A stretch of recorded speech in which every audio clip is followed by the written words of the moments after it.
following program is a peer-to-peer advice show and does not diagnose mental health conditions. If you're seeking social services, please call or text 211 or go to 211.ca.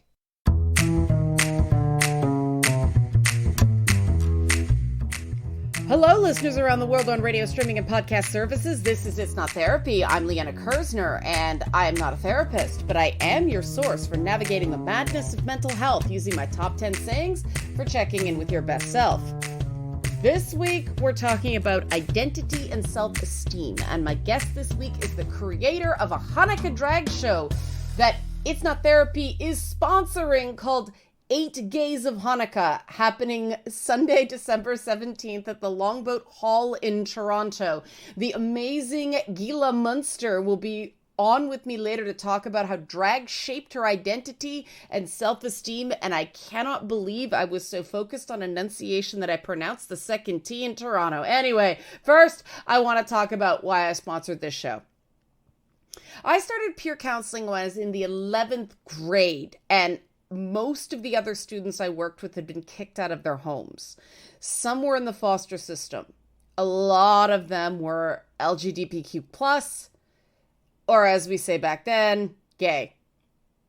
Because in the 1990s, if you weren't straight, you were gay.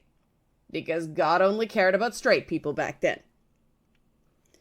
I'm really glad things have progressed since, but we're in a period now where we're backsliding. A very vocal minority, emphasis on minority, is undermining best practices regarding teenagers who are struggling with their identities. We've known for decades that parental rejection is catastrophic for minors when it comes to coming out. And this isn't just about being same-sex attracted or gender non-conforming. This is anything. Teenagers between the ages of 13 and 18 need increasing amounts of autonomy so that they can figure out who they are and what they want out of life while still being reasonably protected from the less good parts of the world. A teacher or trusted mentor can be a godsend to parents. There are points where parents just don't understand their kids. There's a great book by Stuart Reynolds, aka Brittlestar, who you might remember as a guest on this show. It's called Welcome to the Stupidpocalypse, Survival Tips for the Dumageddon, and it contains an entire chapter called You Are Not Your Children. And yet so many parents treat their teens as extensions of themselves instead of independent beings who are going to do things you don't like that are not necessarily bad. My mother, bless her, I love my mother, has never been able to describe my job. When I told her I was getting this show, she burst into laughter as if it was a joke. When she realized it was not a joke, it was awkward. And I don't blame my mother, but it did hurt that I didn't get any validation or even a good job from my one surviving parent. And when I was in my 40s when this happened, it was a lot worse when I was a teenager and I said that I didn't want to see my abusive father anymore. And I was told I was making trouble for the family.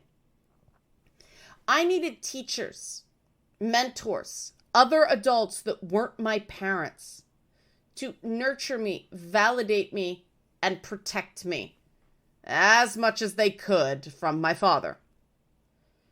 Now, the adults I had around me did a pretty good job with the limitations they had, but back then, there was no requirement to inform parents if a teenager expressed same-sex attraction or if they communicated that their brain was not in sync with their body regarding gender. I wore suits and ties to high school some days. Can you imagine the crisis that would cause if I was a teen in Saskatchewan right now? This is not okay. This parental rights movement isn't protecting teens. This stuff is actively harming teens, and we've known this for decades. When I was at school, I wasn't embarrassing my family the way I did when I was in their physical presence. I could think. I could exist independently. I could figure out what I liked, what felt wrong, and what I wanted to do. And that didn't mean school was easy. No, I spent a lot of days existentially afraid. But it was still more room to breathe than being at home. And some of that figuring stuff out did involve gender bending. Like I said, suits and ties to school. It was way easier to do this stuff when goth was in. It wasn't anything but, oh, they're being weird, you know. But my entire life I've been completely terrible at being a girl. I suck at being a woman. I don't think that feeling will ever go away. I am an utter failure at womanhood. And I still manage to build up a sense of self where I feel like I'm a good person, even as I completely disappoint regarding everything connected to a second X chromosome. Being able to learn other ways of being that aren't normal girl, well, that was a big part of my way to getting to the idea where I legitimately believe I'm a good person. So I'm a big fan of drag. And I've been really disturbed by the culture war attacks on drag events of late. Since I've been to shows, I know they don't hurt anyone. I also see why someone who has never been to a drag show can be completely freaked out by some of the misleadingly curated stuff, I say curated very loosely, that they see on the internet. And then we get the stuff that's going on in the Middle East. And I was feeling really, really bad about the war between Israel and Palestine when a friend forwarded me Gila Münster's Facebook post about her Hanukkah drag show. And I thought, you know what? I'm going to do something good instead of just feeling bad. So I asked her for a sponsor package. I love what Gila does. And after the break, you get to meet her. Now, any questions, concerns, or if you missed the ticket information, because this is radio and you could be driving, this is a podcast, you could be driving and don't have a chance to write it down. Liana at nottherapyshow.com, nottherapyshow.com, fill out the contact form, or join the mailing list while you're there, or at nottherapyshow on X, that's Twitter, Instagram, and Threads. I am very proud to present the lovely, the amazing Gila Münster after the break on It's Not Therapy. Stay tuned.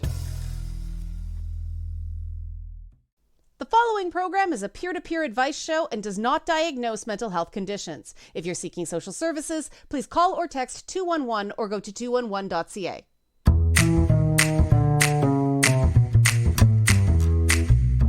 We're back and It's Not Therapy. I'm still Liana Kursor. I'm still not a therapist. We're still talking building self-esteem, and full disclosure, I am the sponsor of the next guest show. This is why I've got Gila on. Gila Münster. She's the creator of 8 Gays of Hanukkah, a Jewish drag show for Hanukkah. She's the cross-dressing and cross-stitching Jewish American princess. And Gila's on It's Not Therapy to talk to us about how drag helped her build self-esteem. Gila, welcome and congratulations on the show.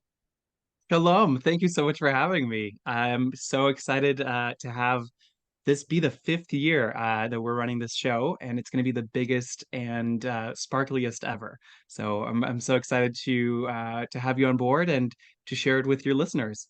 Yeah. Now, your show is raising funds for North America's first queer and Jewish summer camp. It's the only queer and Jewish summer camp I can find in Canada. But obviously, summer camp is about building self-esteem. And there's a lot in the news for people listening of, oh, we should stop kids. We should, watchful waiting, all this stuff, which is why I want to talk about self-esteem, because you're living proof of how it works, right?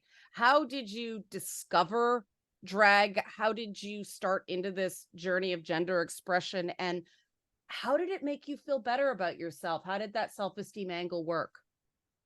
Yeah, I mean, there's so much to talk about there. I just want to go back for a second about the camp. Machaneh Lev is the name of the camp, which is Hebrew for Camp Heart. When people hear that it's a queer Jewish summer camp, they're like, what's the point? Why queer?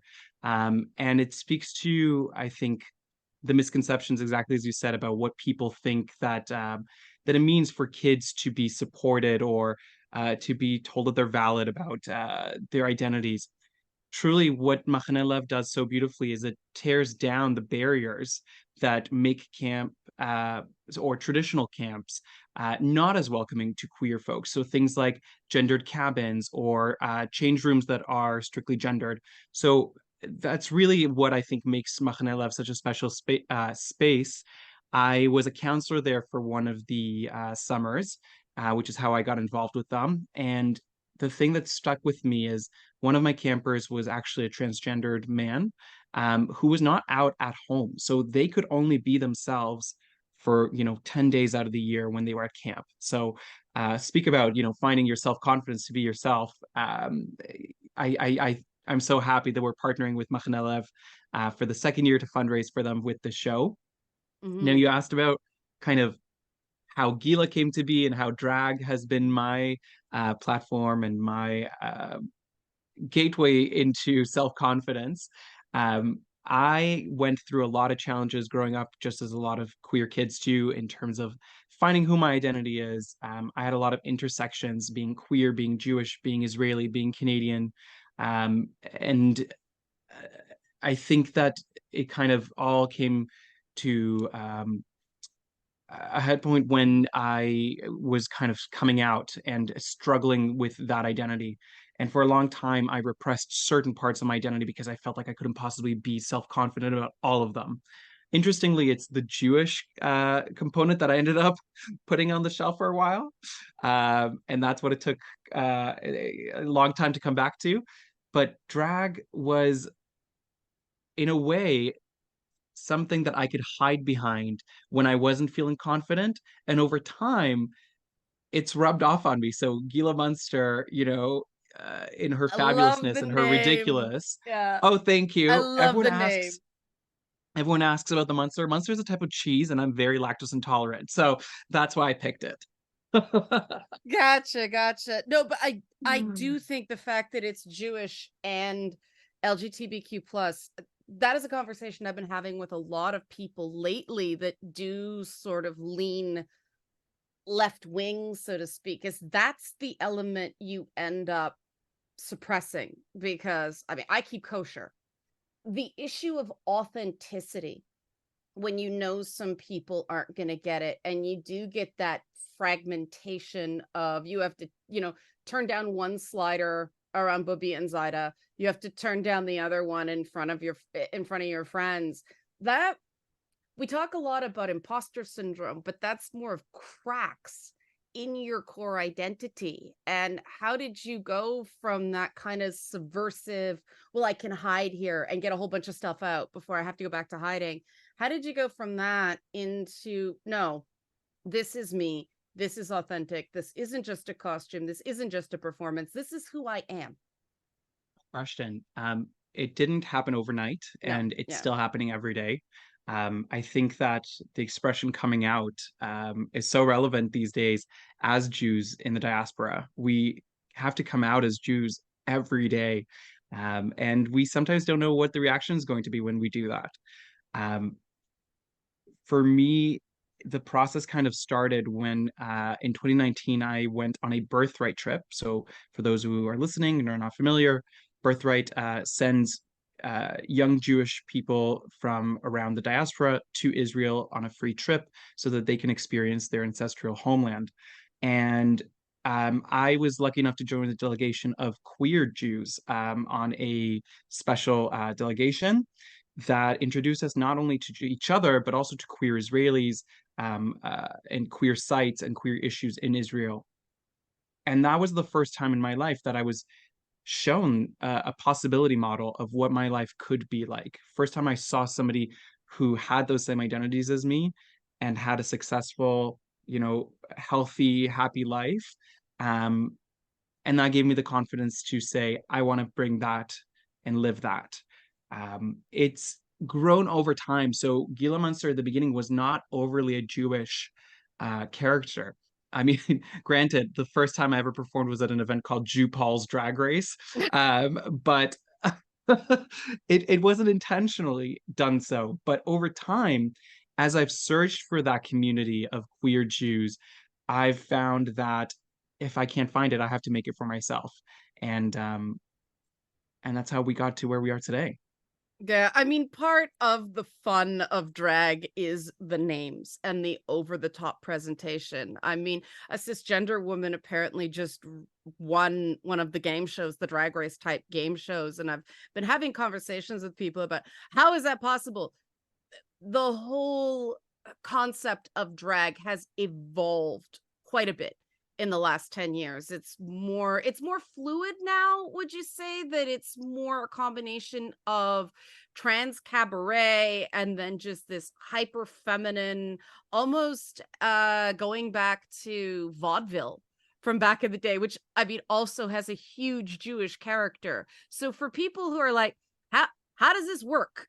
How do you describe what's going to happen at Eight Gates of Hanukkah on December 17th?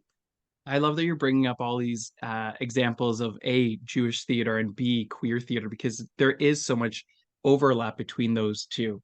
What's fascinating is drag is not as recent a phenomenon as people think it is. It goes back to ancient Greek times when women were not allowed to portray actors could not women could not be actors is what I'm trying to say. They couldn't portray characters on stage.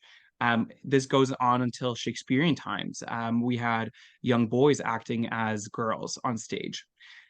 When we consider that that's where drag came from, that it was always a performance, it's much easier to understand what it is today.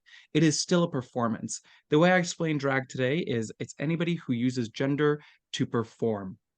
That's different from being somebody of a certain gender, right? That's something like being transgender or being non-binary or being cisgender. That's not what you're performing. That's who you are. But drag is a performance, and that's why anyone can do drag. That's why a assigned female at birth performer can win Drag Race. Drag has definitely become more diverse, I think, in the last few decades, ever since kind of RuPaul's Drag Race took over the world, and now there's a million franchises. It's going the way of ESPN. It's really exciting that we get to see what's now known as creatures, which is kind of drag, but more gore and scary and horror. And as well as, of course, drag queens and drag kings. Drag kings are kind of the opposite of drag queen, where it's a hyper Mhm. masculine performance.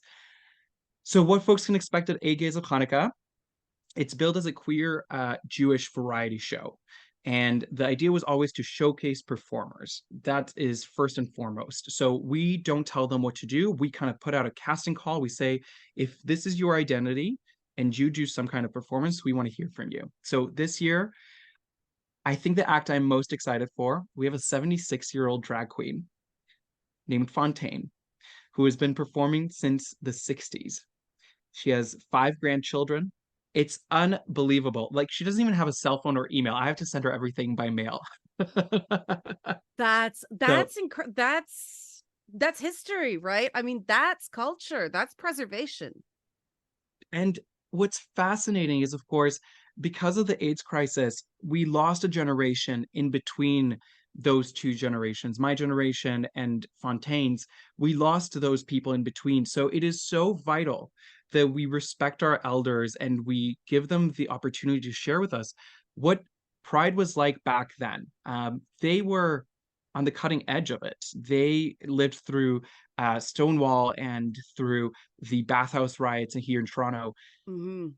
And I'm so excited that we get to share her story. And then on the flip side, we have a performer who's brand new. Her name is Josie, and she's taken the gay village in Toronto by storm. She's a powerhouse. She kicks and dances and splits and does all the things that I can't do.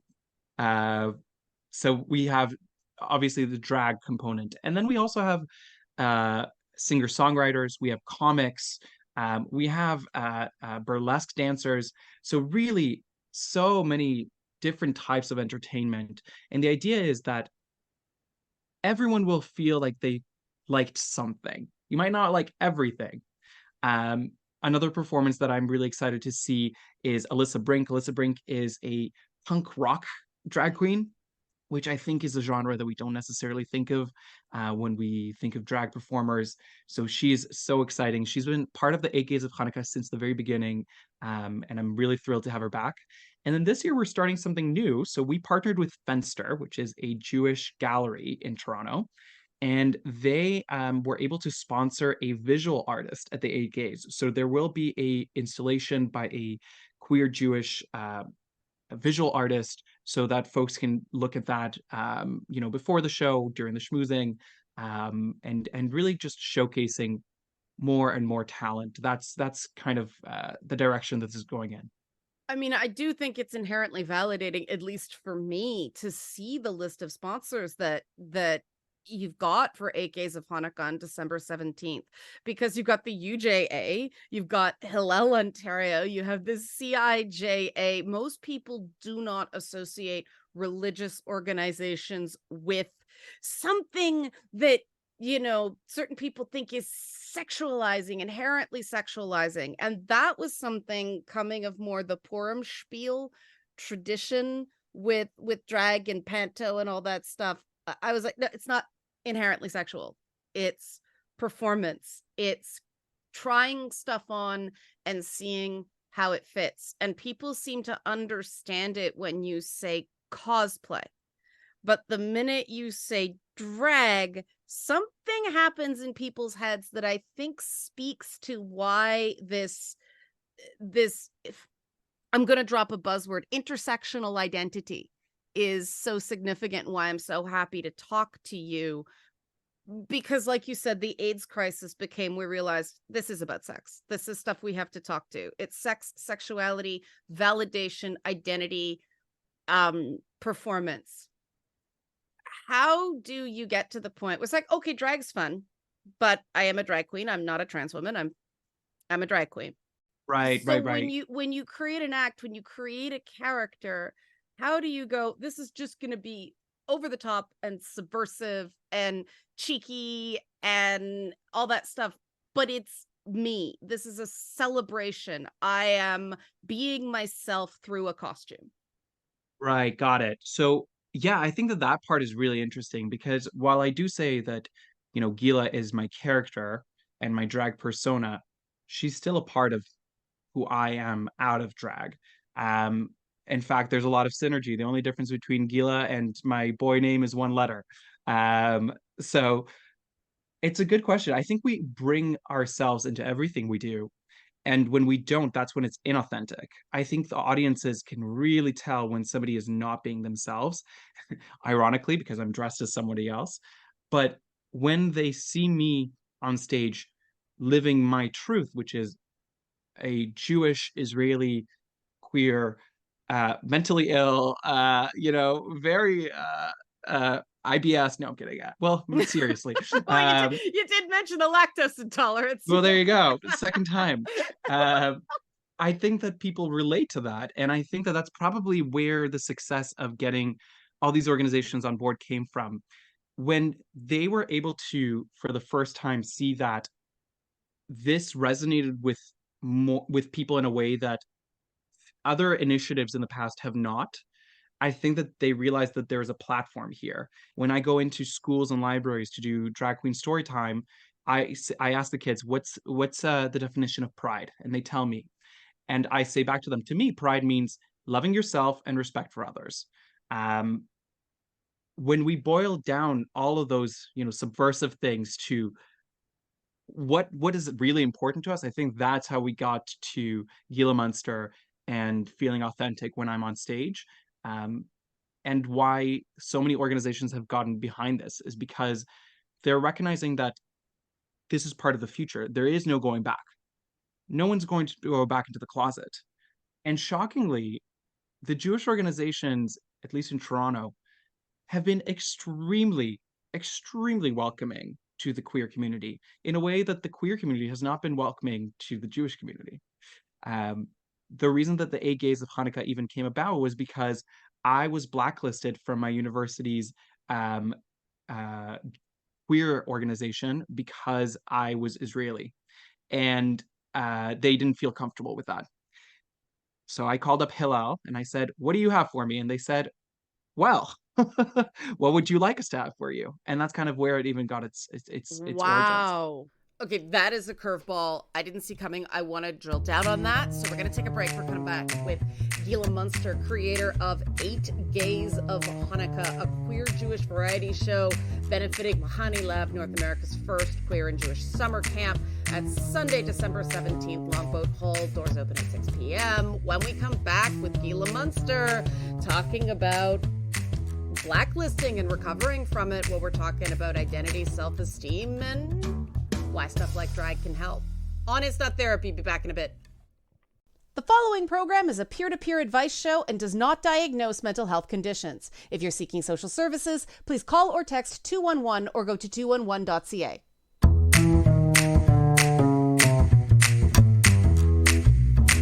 We're back on It's Not Therapy. I'm still Liana.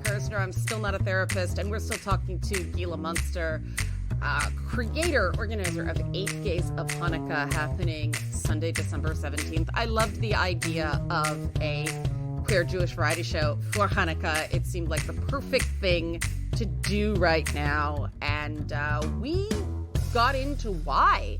Before the break, Gila was talking about how she was blacklisted at her university's group because people were uncomfortable with her being Israeli. That is an uncomfortable thing I think a lot of people can relate to. They feel so stifled because they think they say one wrong thing, they're gonna get booted. Now, your advice sounds like it was just, well, if one person doesn't want you, somebody else will, so go through the open doors, don't try to break down the closed ones. Is that your advice to people who just feel like they're always one step away from being booted out of everything they know and love? Really good question. I think that being a performer, especially being a freelancer, you have to grow somewhat of a thick skin. And let go of the fear of rejection. Now, saying that is a lot easier than practicing it. I've always been the type of person that says, when you know what you bring to the table, you don't have to chase other people to sit down and eat. So I know who I am. I know why I'm wonderful. I do things that make me feel wonderful about myself. And because of that, I don't need to convince anyone else. And that translates both in my work, but also in my personal relations. When one relationship um, ended because I didn't feel valued, I went and found a different relationship where I am constantly supported and valued. So my advice is move on. You're not going to change people's minds by arguing with them. Now, my partner will argue the other way around. He likes to go on Facebook and, comment on people's comments and get into fights. But that's not my MO.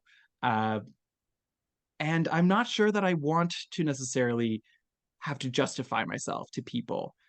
It's not my job to convince them to catch on to social movements like acceptance or diversity or representation. That's their job. The train has left the station. You missed it. Yeah, that's one of the things I find so liberating about going to drag shows is the interaction with the audience is taboo in other spaces too, right? I mean, risque jokes, off-color humor, openly flirting with obvious straight guys in the audience. It's all So part you've been of to my it. shows. I'm kind of a drag fan person here. I find out people go to Drag Race performances live in Paris, and I'm like, tell me all about it. Tell me what they did there. And there's different things they subvert in different places. It's all about turning under the rock of the taboo of going almost ugly, but it's so glamorous that it's still chic, right? Totally. There's just something so beautiful about the whole thing. Like you said, it is sort of a form of moving on. If you can take something that was painful previously and put it into an act with big hair and glittery makeup and shoes, I don't know how anybody can walk in. I asked for tips. I asked for tips on how you walk in those shoes. But it it does feel affirming even when somebody doesn't get it, doesn't it? Completely. It's Yeah. not, no one's going to walk away from the show saying, everything that this person said and did on that stage was wonderful, and I loved every moment of it. That's not going to happen. At the last 8 days of Hanukkah, there was a performer who I love. Her name is Gladys Saturday. She has a 1950s character, so she speaks like this. It's great. And she has an act where she uses a certain sex toy as part of her shtick, and that that was not to everyone's liking. We had one rabbi who just stood up and left after that number.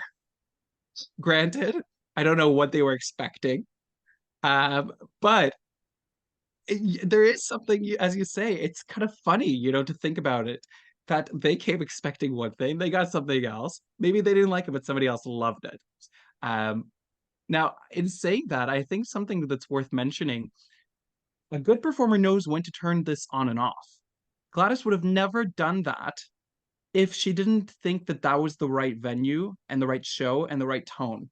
In the same way that when I go into the schools and the libraries, I am not stripping or wearing revealing clothing or making dirty jokes or flirting with people's dads, although Mhm. sometimes I want to. Um, there's if the people who are doing this professionally, we know how to uh, bring the right tone to the right audience. Yeah. And we would never be allowed in those spaces otherwise. When I work with the TDSB or the Toronto Public Library, I go through police screening and interviews with Mhm. committees, right? So there's so much work that goes into making that show both, subversive in the sense that there's a drag queen in the library, but also appropriate. Um, and I think Yeah. it's there's a fine line to straddle there. I think that if you're at a drag show, you're not there accidentally. It's not the type of thing that you just kind of stumble into. Um, so if you are going for the first time and maybe somebody's hearing this and saying, I don't know, that sounds scary, there's a couple of rules of engagement that kind of I think are important to keep in mind. Number one, you're a guest, right? It's Mhm. it's their space, and that is I think really important, especially if you're an ally rather than a member of the queer community. Mhm. We love our allies; they're welcome at drag shows. We need them, but they're still guests.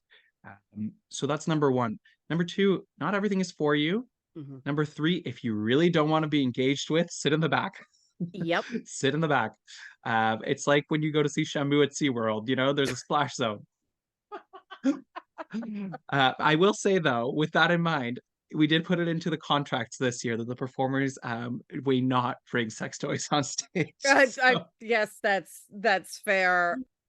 How do you thread that particular needle as a performer being I don't care if you're offended, but I don't want you to be hurt.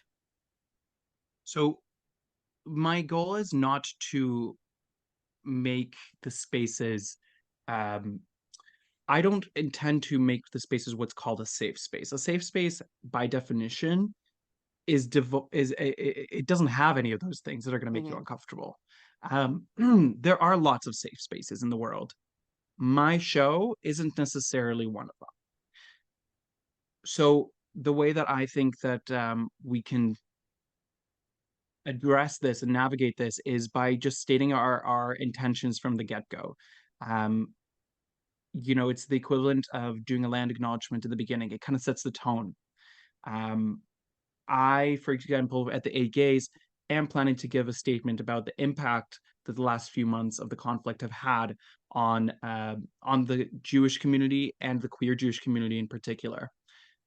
That is not an invitation, however, to have a discussion about politics that evening. So there's a difference. We are making it a safe space in the sense that we are acknowledging that this is happening. We couldn't possibly not say anything, Yeah. but we're not there. This isn't a political event. There are lots of political events for people to go to, and I think right now we need to also foster spaces of inclusivity and community. I think that's the biggest word for me right now is community. It's very important. It's very Jewish. right? Focusing on Yeah. community, very, very Yiddishkeit. Okay, Gila Münster, creator of 8 Days of Hanukkah, coming to the Longboat Hall Sunday, December 17th. Doors open at 6 p.m. There's a meet and greet at 5 p.m. if you want to get the ticket upgrade. Gila, where do people get tickets? Where can we send them? You just Google 8 Days of Hanukkah. Yeah, so you can either do that or go to www.gilamunster.com, and that has all the details as well as all of my upcoming drag queen story times and lectures and all of the other fun things that I do that are less Jewish, more drag, and vice versa. So I'd love to see folks there. It's for a great cause, and the show is going to be outstanding. Gila, thanks so much for your candor and your authenticity. I'm really, really looking forward to the show. Thank you so much. תודה רבה.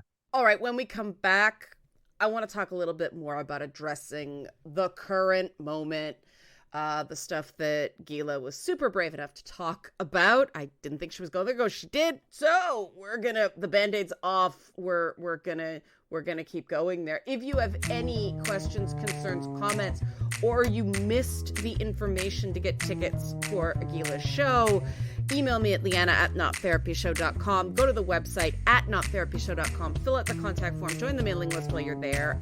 And Not Therapy Show at Not Therapy Show on X, Twitter, Instagram, and Threads. When we come back, more on identity, Jewishness, drag, belonging, and authenticity on It's Not Therapy. The following program is a peer-to-peer advice show and does not diagnose mental health conditions. If you're seeking social services, please call or text 211 or go to 211.ca. We're back on It's Not Therapy. I'm still Liana Kersner. I'm still not a therapist. Before the break, we were talking to Gila Münster, creator of 8 Days of Hanukkah, a queer Jewish variety show, sponsored by It's Not Therapy, Sunday, December 17th at Longboat Hall. That's in Tirana. Tickets through gilamünster.com or go to nottherapyshow.com and email me and I'll get you a ticket link. I wasn't going to lean too hard into the Jewish elements unless Gila did. I wanted to follow her lead and talk about it as little or as much as she wanted to. She sure did. So I have all the thoughts. All the thoughts. Okay. I've kept kosher since, I started sometime in the mid to late 2000s. It's been a while. Yeah, that means I don't eat bacon, I don't eat cheeseburgers, I don't eat shrimp, I don't eat lobster, and that's seen as very weird. There are also constant debates about whether I'm really Jewish or Jewish enough. And I find these discussions, these debates, decidedly boring. But as much as it's been annoying to constantly have my identity questioned, it hasn't been scary up until the last 2 months. What happened in the last 2 months? Well, war broke out in the Middle East again. And we started hearing things and seeing signs that say Zionism is genocide in very public demonstrations. And the problem here is that there are two, big piles, working definitions of Zionism floating around out there.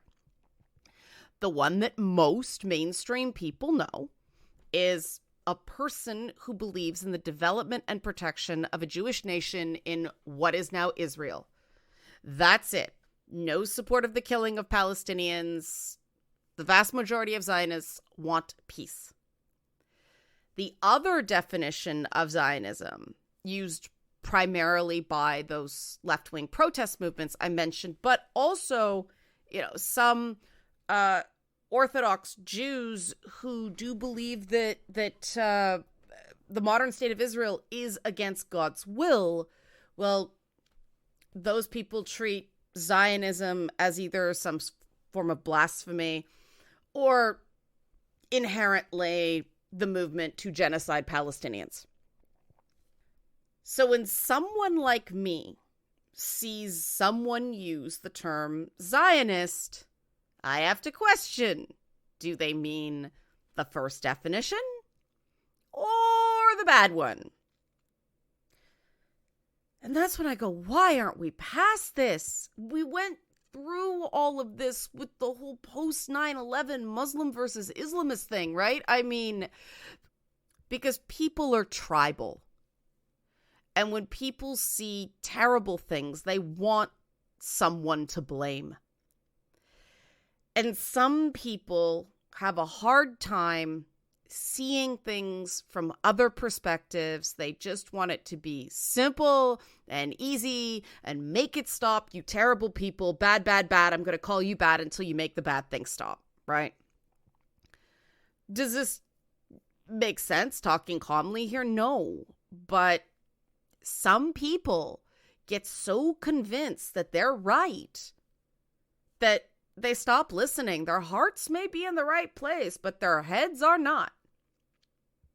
Remember, this show is about navigating the madness of mental health. And this is one of those points where mental health gets into the madness.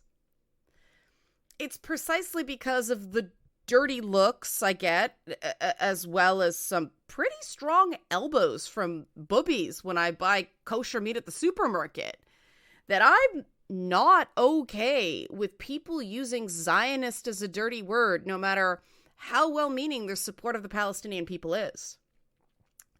People like Gila from Israel, they're straight up lights onto the world. Gila took her own pain and made art and charity out of it. She took her own rejection and helped build a place for people to belong. We need more people like Gila Münster. Now, some people, I'm trying to avoid naming names so that people don't get offended and they just listen to the message. But as Gila said, this is not a safe space. Certain people may associate Israel primarily with dead Palestinians, and it's your right to have that opinion. You have the right to your views. But hear me out. For the majority of Jewish people, that is not the primary association with Israel. That's not what Israel means. Because of the existence of Israel, their parents, Bubby and Zaida, that's grandma and grandpa, those people had a place after their communities and much of their families were destroyed by the Holocaust. Israel is where other families fled Russian pogroms. It's where even others made a home after they were kicked out of Egypt, Jordan, Saudi Arabia, Iraq, Iran, and a host of other countries. Some Sephardic Jews, I mean, it's so complicated.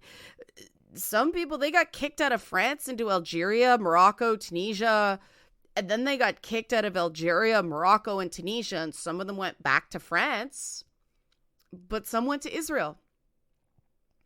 And so this whole idea that the existence of Israel is some colonialist plot, that's baffling to most Jewish people. And yeah, you got that one Jewish friend. Think of the construction of that.